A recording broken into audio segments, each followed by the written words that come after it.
So, it all started with a kind of silly thing, a constant tingling in my left hand. At first, I thought it was because of work, typing all day on the computer. Oh, it must be carpal tunnel syndrome, I thought, and tried to ignore it. I shook my hand, did some quick stretches, those kinds of things, but the tingling wouldn't go away. Worse, it started to move up my arm, and I began to feel like my hand was kind of numb, kind of heavy. I tried to play it off, I'm fine, just a little tired, I would say when someone asked if everything was all right, but the truth was that it was bothering me too much. I started dropping things accidentally, couldn't hold a glass properly. At first, I laughed, said I was clumsy, but inside, the worry kept growing. The turning point was when I went to get the car key and simply couldn't feel the key in my hand. The sensation was as if my hand was numb. Then I stopped and thought, no, this is not normal. There's something very wrong going on. It was at that moment that it hit me, and I knew I needed to see a doctor, urgently. Well, first of all, I want to introduce myself. I am an ordinary person, just like you. I have a family I love, a job that challenges me, and a routine. Well, a routine that was normal until recently. I was one of those who worried about traffic, the electricity bill, what to do on the weekend, normal things,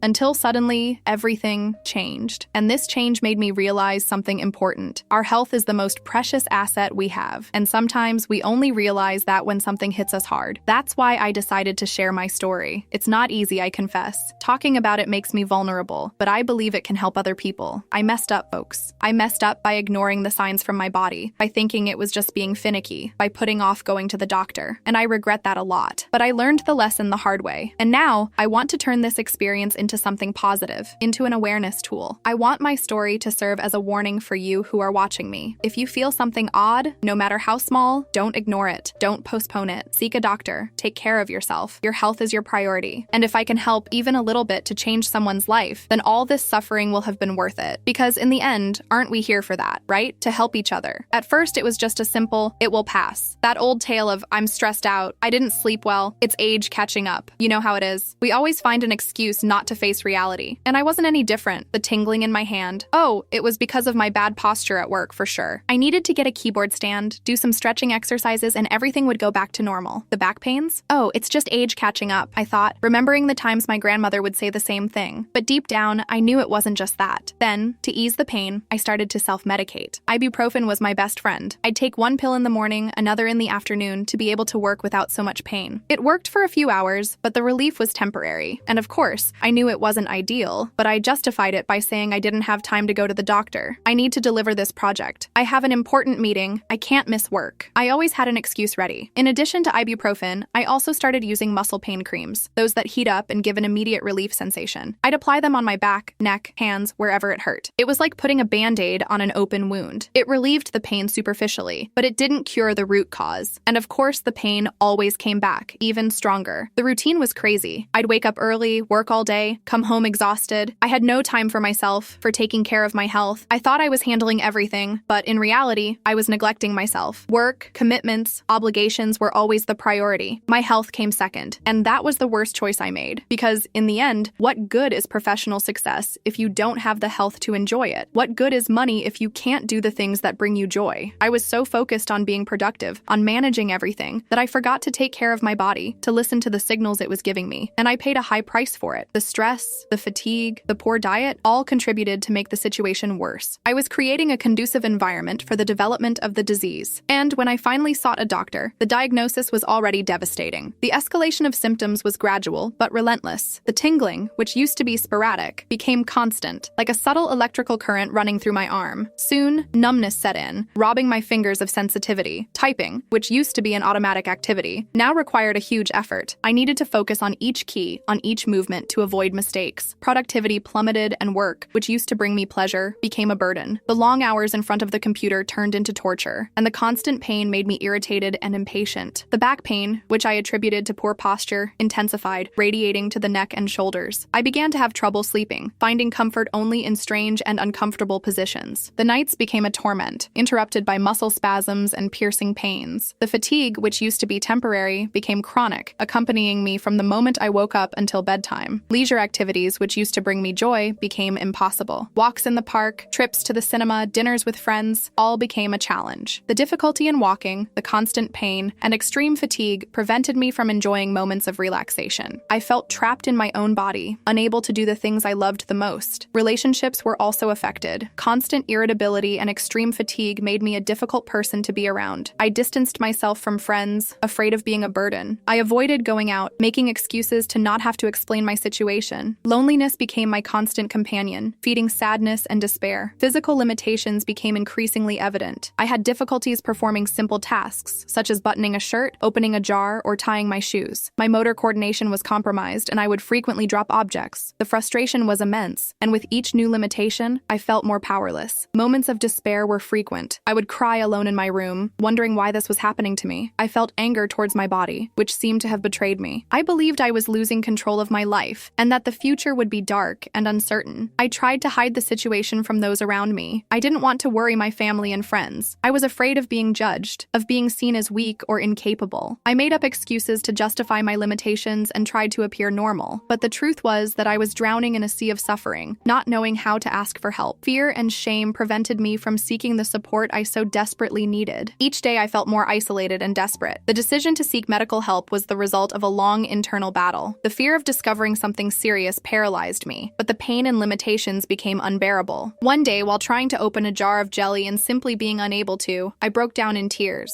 There, in the middle of the kitchen, I realized that I could no longer postpone it. I scheduled an appointment with a general practitioner, reluctant but aware that I needed to take a step. I explained my symptoms, from tingling in my hand to back pain and constant fatigue. The doctor examined me carefully, asked me some questions about my family history, and finally referred me to a neurologist. "It may just be a nerve issue, but it's important to investigate," he said, trying to reassure me. The consultation with the neurologist was a whirlwind of emotions. He asked detailed questions about my symptoms, performed various neurological tests, and requested a brain and spinal cord MRI. The wait for the results was agonizing. Each day felt like an eternity, and anxiety consumed me. I searched for information on the internet, trying to understand what could be happening to me, but only found conflicting and alarming information. Finally, the day to receive the results arrived. I sat in the waiting room of the office with my heart racing and hands sweating cold. The neurologist called me in, and the silence in the room felt deafening. He looked at me seriously and said, "The MRI results indicate signs of multiple sclerosis." At that moment, the world came crashing down. The doctor's words echoed in my mind, but I couldn't process them. Multiple sclerosis? What was that? What did it mean for my future? I felt a shock, a deep disbelief. It couldn't be true. I was young, healthy, full of plans. How could this be happening to me? Questions invaded my mind. What would become of my life? Would I be able to work? Would I have to use a wheelchair? Would the disease progress quickly? Would I be a burden to my family? The fear of the unknown paralyzed me. The neurologist tried to explain the disease to me, the treatment options, and the importance of maintaining a positive attitude, but I couldn't focus on anything he was saying. I was in a state of shock, immersed in a sea of anguish and uncertainty. I left the doctor's office in shock, not knowing where to go. I walked aimlessly through the city streets, feeling lost and alone. The sensation was that my life had ended. I needed answers, support, someone to help me understand what was happening to me. I called my mother, crying uncontrollably, and asked her to come meet me. I needed her hug, her advice, her strength to face that difficult moment. That phone call to my mother was the first step to start rebuilding my life. From then on, I knew I was not alone, and that, with the support of my family and doctors, I would be able to face multiple sclerosis. The beginning of the treatment was like entering a dark labyrinth with no map and no flashlight. Multiple sclerosis is a complex and unpredictable disease, and the treatment is personalized, meaning what works for one person may not work for another. I started with injectable medications, which theoretically would help slow the progression of the disease. The injections were painful, and the side effects were devastating. I had fever, chills, intense muscle pains, and extreme fatigue that left me bedridden for days. Hair loss was one of the most difficult side effects to deal with. Seeing my hair falling out in clumps made me feel like I was losing my femininity, my identity. I cried in the shower, watching my hair flow down the drain. I used scarves and hats to hide the bald spots. But with each look in the mirror, I felt weaker and more vulnerable. Hospitalizations became frequent. Intense pain crises, disease flare-ups, and medication complications would land me in the hospital. The needles, the tests, the smell of alcohol, everything filled me with dread. But despite the fear and pain, I knew I needed to fight. I needed to hold on to the hope that one day things would get better. During one of the disease flare-ups, I lost part of the vision in my right eye. The vision became blurry, hazy, and I had difficulty seeing close objects. The fear of losing my vision completely terrified me. I underwent treatment with high doses of steroids, which helped me regain part of the vision, but the side effects of the steroids were terrible. I gained weight, became swollen, had insomnia, and constant mood swings. Surgeries were inevitable. One of them to place a catheter to facilitate the administration of medications, another to alleviate chronic back pain. Each surgery was a new challenge, a new obstacle to overcome, but despite everything, I never lost faith. I believed that God was with me, giving me strength to move forward. Moments of discouragement were inevitable. There were days when I simply couldn't get out of bed, bed. The pain, the tiredness, the sadness consumed me. I felt anger towards the disease, anger towards my body, anger towards life. But in those moments, I remembered the love of my family, the care of my friends, and the dedication of my medical team. They were my safe harbor, my source of hope. The support of my family was crucial. My parents, my siblings, my husband, all gave me a lot of love, care, and understanding. They helped me deal with the changes in my body, with the limitations imposed by the disease, and with moments of despair. They encouraged me not to give up, to fight for a better life. My friends were also amazing. They visited me in the hospital, took me out for walks, made me laugh, and showed me that life continued despite the disease. They proved to me that true friendship withstands any obstacle. The medical team that accompanied me was essential for my treatment. The doctors, nurses, and therapists provided me with all the necessary support to face the disease. They explained everything to me about multiple sclerosis, guided me on medications, and helped me deal with side effects. They showed me that I was not alone and that there was hope for a better life. Despite all the difficulties, I have learned to value the little things in life. A smile, a hug, a ray of sunshine, a flower in the garden. Everything has gained a special meaning. I have learned to live one day at a time, to cherish every moment as if it were the last. And above all, I have learned that hope is the last thing to die. And as long as there is hope, there is life. There is a lot of confusion around the terms terminal illness and palliative care, and I want to clarify this crucial difference. Being in a terminal state means that the disease has reached an irreversible point, where life expectancy is very short, usually weeks or months. In this scenario, the main focus is to provide comfort and dignity to the patient in their final moments. On the other hand, palliative care is much broader and can be initiated at any stage of the illness, from diagnosis to the terminal state. The central goal is not to cure the disease, but to improve the patient's quality of life and that of their family by alleviating pain, controlling symptoms, providing emotional and spiritual support, and helping to make important treatment decisions. Many people associate palliative care with the end of the line, as if it were a death sentence. This is a misconception. In fact, palliative care is a valuable resource for patients with serious and chronic illnesses, such as multiple sclerosis, who can greatly benefit from this type of assistance. They help to face the challenges of the disease, maintain autonomy, and live as best as possible, regardless of the phase they are in. Being in palliative care means having access to a multidisciplinary team composed of doctors, nurses, psychologists, social workers, occupational therapists, and other professionals who work together to offer comprehensive and personalized treatment. This team assesses the needs of the patient and their family, develops an individualized care plan, and provides continuous support throughout the entire journey. Improving quality of life is the main goal of palliative care. This includes pain relief, which can be achieved through medications, physical therapies, and other techniques. Symptom management, such as fatigue, spasticity, sleep problems, and intestinal changes, is also crucial to ensure the patient's well-being. Emotional and psychological support is essential to help the patient and their family members cope with fear, anxiety, depression, and other negative feelings. Comfort, both physical and emotional, is a priority in all stages of treatment. In addition to conventional medical care, palliative care may also include alternative and complementary therapies, such as meditation, yoga, acupuncture, music therapy, and art therapy. These therapies can help alleviate stress, reduce pain, improve mood, and promote relaxation. In my personal experience, alternative therapies have been a valuable complement to multiple sclerosis treatment. Meditation helped calm my mind, reduce anxiety, and deal with negative thoughts. Yoga helped improve flexibility, strengthen muscles, and relieve back pain. Acupuncture helped reduce fatigue, control spasticity, and improve sleep quality. It is important to note that alternative therapies do not replace conventional medical treatment, but rather complement it. It is essential to speak with your doctor before starting any alternative therapy to ensure it is safe and suitable for you. Palliative care is a right of every patient with a serious and chronic illness. If you or someone you know is facing such an illness, seek information about palliative care and talk to your doctor about the available options. Do not be afraid to ask for help. Palliative care can make a significant difference in your quality of life. And remember, you are not alone on this journey. And then, like a bolt on a sunny day, came the news of the relapse. After a period of relative stability, believing that I was managing to tame the beast, multiple sclerosis decided to show that it still held the reins. Suddenly, the old symptoms, those that I had already learned to live with, returned in full force. The tingling, the numbness, the pains, the fatigue. It was as if everything was starting over from scratch. The feeling was that all effort, all struggle, all hope had been in vain. The frustration was immense, the anger uncontrollable. Why me again? I wondered, without finding an answer. I felt like Sisyphus, condemned to roll the stone up the mountain eternally, only to see it collapse again with each new beginning. This time, the symptoms came accompanied by new challenges. My vision, which had already been affected in a previous flare-up, worsened significantly. I had difficulty seeing up close, far away from all angles. Reading a book, watching a movie, driving a car, everything became an obstacle. My motor coordination, which was not the best to begin with, deteriorated even further further. I would frequently drop objects, trip over my own feet, have difficulty performing simple tasks like buttoning a shirt or tying shoelaces. The tests were unavoidable. MRIs, lumbar punctures, blood tests, a veritable barrage of invasive and uncomfortable procedures. With each result, the anguish only grew. And then came the diagnosis: metastasis. Multiple sclerosis had spread to other areas of my body, compromising vital organs. The fear of death invaded me like a devastating wave. For the first time, I was faced with the finiteness of life, with the real possibility of not having enough time to fulfill all my dreams, to savor every moment with the people I love. The thought of leaving my children, my husband, my family tore me apart inside. Accepting the new reality was a painful and lengthy process. I needed time to digest the news, to process the emotions, to allow myself to feel sadness, anger, fear. I sought psychological support to help me deal with the distress and anxiety. I talked to friends, family, people who had been through similar situations. Sharing experiences strengthened me and showed me that I was not alone. Faith was also crucial in this process. I believe that God has a purpose for everything, and that even in the most difficult moments, He is by my side. Prayer, meditation, reading religious texts brought me peace and comfort. I decided that I would not give in to despair. I decided that I would fight with all my strength, with all my faith, with all my love for life. I decided to focus on living in the present, on enjoying each day as if it were the last. I decided that I would not let the illness define me, that I would be the protagonist of my story until the end. I sought alternatives to relieve symptoms and improve my quality of life. I started practicing adapted physical exercises, such as water aerobics and Pilates. I adopted a healthy diet, rich in fruits, vegetables, and legumes. I dedicated myself to activities that bring me joy, such as reading, writing, listening to music, and spending time with the people I love. I learned to appreciate the small things in life: a smile, a hug, a ray of sunshine, a flower in the garden. Everything began to have a special meaning. I learned to be grateful for each day, for each opportunity, for each person who crosses my path. I still fear death, of course, but I have learned to live with that fear, to transform it into strength to live intensely every moment. I know I cannot control the future, but I can control how I live the present, and I choose to live with joy, with hope, with love, because in the end, what matters is not the time we live, but the intensity with which we live, and I choose to live each day with the utmost intensity possible. Multiple sclerosis, with all its limitations and challenges, paradoxically taught me to truly live. Before, I was always chasing after something, focused on the future, worried about what others thought. The disease forced me to slow down, to look within and realize how precious each moment is. I discovered that happiness is not in grand achievements, but in the small things of daily life. Enjoying the present has become my #1 priority. Each morning is a new opportunity to start over, to do something that brings me joy, to be with the people I love. I started paying attention to details that previously went unnoticed. The birds singing, the smell of wet earth, the smile of a stranger on the street. These small moments have become treasures, sources of inspiration and gratitude. I rediscovered the pleasure in simple activities that I used to consider mundane. Reading a book snuggled on the couch, having a leisurely breakfast, cooking a tasty meal for the family, tending to my garden. Each of these activities has become a ritual of well-being, a moment of connection with myself and with the world around me. I began to value relationships even more. The disease showed me who are the people who truly care about me, who are willing to support me in difficult times. I strengthened the bonds with my family, my friends, my coworkers. I learned to be more present, more attentive to the needs of others, more willing to offer help and affection. Expressing my feelings has become a necessity. Before, I used to suppress my emotions, afraid of appearing weak or vulnerable. Illness has taught me that it's okay to cry, to feel angry, to be afraid. The important thing is not to let these feelings dominate me, but to express them in a healthy way, seeking support and understanding. Gratitude has become a daily mantra. I am thankful for my health, even with all its limitations. I am thankful for my family, who loves and supports me unconditionally. I am thankful for my friends, who make me laugh and show me that life goes on, despite everything. I am grateful for each day, for each opportunity, for each little joy that life offers me. Illness has taught me to prioritize what really matters. I realized that many of my worries were unnecessary, that I was spending energy on things that didn't matter. I learned to let go of perfectionism, frivolity, the pursuit of external approval. I started to focus on what truly brings me happiness: health, family, friends, love, faith. My favorite moments are those when I am surrounded by the people I love. A Sunday lunch with family, a walk in the park with friends, a game night with the kids. These moments are precious, and they fill me with joy. I also enjoy spending time alone, reading a good book, meditating, or simply appreciating nature. Little things bring me happiness: a tight hug, a sincere compliment, a sweet message, an unexpected gift. I have learned to appreciate these simple gestures, which make all the difference in my day. A good book, a song that touches my soul, a hot bath, a cup of tea. These small pleasures renew my energy and help me face life's challenges. Multiple sclerosis has turned me into into a stronger, more resilient, more mindful, and more grateful person. I've learned to live in the present, to value relationships, to express my feelings, and to prioritize what truly matters. The disease has shown me that life is a precious gift, and that we should make the most of it, regardless of the circumstances. Perspectives on life and death have radically transformed with multiple sclerosis. Before, death was a distant concept, something that happened to others, not to me. I lived as if time were endless, postponing dreams, putting off what could be done now. The disease confronted me with finitude, with the certainty that life is fleeting and too precious to be wasted. I've learned to see death not as an end, but as a transition, a passage to another dimension. I believe there is something beyond earthly life, an energy that connects us to a higher plane. This belief brings me peace and comfort, helping me deal with the fear of the unknown. The experience of the disease has made me a stronger, more resilient, and more compassionate person. Strength was born out of the need to overcome challenges, to face pain, to fight for my quality of life. Resilience developed with the ability to adapt to changes, to learn from mistakes, to move forward despite difficulties. Compassion arose from empathy, from understanding others' suffering, from the desire to help others find hope amidst pain. The disease has taught me to cherish each moment, to seize every opportunity, to be grateful for every little joy. I've learned to live in the present, to leave the past behind, and not to worry so much about the future. I've discovered that happiness is not in having everything you want, but in loving everything you have. The legacy I want to leave is one of hope, faith, and love. I want to inspire other people to take care of their health, to value life, to pursue their dreams, to be kind and supportive to others. I want to show that it is possible to be happy despite the difficulties, that illness does not have to be an obstacle to personal fulfillment. I believe that each of us has a purpose in this world, a mission to fulfill. My mission is to share my story, to inspire others to find the inner strength to overcome challenges and to live fully, regardless of the circumstances. For those facing similar challenges, I want to leave a message of hope and encouragement. Do not give up. Believe in yourselves, trust in your inner strength, seek support, do not be afraid to ask for help. Remember that you are not alone on this journey. Life is a precious gift and deserves to be lived intensely, with joy, faith, and love. Do not be discouraged by difficulties. Do not let illness define who you are. Be the protagonists of your story. Fight for your dreams. Live each day as if it were the last. And remember, hope is the last thing to die. As long as there is hope, there is life. And as long as there is life, there is an opportunity to be happy. Believe in this and move forward with courage and determination. If there is one thing I have learned from all this, it is the importance of listening to our body. It speaks people all the time. Sometimes it whispers, other times it screams, but it always gives signals that something is not right. Ignoring these signals was one of my biggest mistakes. If I had listened to the early symptoms, if I had not postponed going to the doctor, perhaps the diagnosis would have come sooner and the treatment would have been more effective. Therefore, I insist, do not neglect your health. Prevention is key. Get regular checkups, consult a doctor regularly, take care of your diet, exercise. Remember that early diagnosis can make all the difference in the progression of a disease. The sooner the problem is discovered, the greater the chances of controlling it and having a long and quality life. Based on my personal experience, my final advice is, do not lose faith, do not give up hope, do not let fear overcome you. Illness can be frightening, but it does not have to be a death sentence. Face it with courage, with determination, with the certainty that you are stronger than you imagine. Seek support from family, friends, healthcare professionals, and remember that you are not alone in this journey. Embrace life with all your strength, love intensely, forgive without reservations, smile from the heart. Value every moment, every person, every opportunity, and never, ever lose hope. Believe that tomorrow can be better, that healing may be near, that happiness is possible, even amidst pain. And to conclude, I want to express all my love and gratitude. I thank God for the opportunity to be here, to share my story, to inspire others. I thank my family, my friends, my doctors, for all the support and care. And I thank you, who have accompanied me this far, for giving me your attention and time. Always remember, life is a gift, and we must cherish it every moment. May the strength of life always be with you.